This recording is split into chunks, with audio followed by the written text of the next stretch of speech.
कसं आहे, सामान्य माणूस ज्यांनी NITचा लेआउटमधला प्लॉट घेतला आहे त्याला लीज रिन्यू करायची असेल किंवा त्याचं RL लेटर काढायचं असेल, ते हेलपाट्या खाऊन तंग झाले. आपली रोजीरोटी कामधंदे सोडून इथे येतात. मग एखादा दलाल त्यांच्या पैशाची फसवणूक करतो आणि मग ते काम होतं. परंतु सामान्य माणूस हा सरळ सरळ NITत आला तर हे काम होत नाही. आणि अशा अनेक तक्रारी आहेत. आता आम्ही NIT चेअरमनला सांगणार आहोत.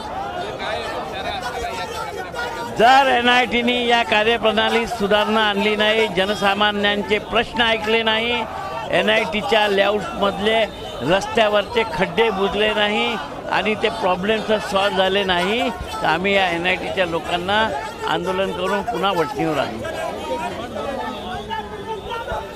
महिनो नाही, वर्षानुवर्षापासून चालू आहे. दलालाच्या मार्फत गेलं तरच या NITत काम होते.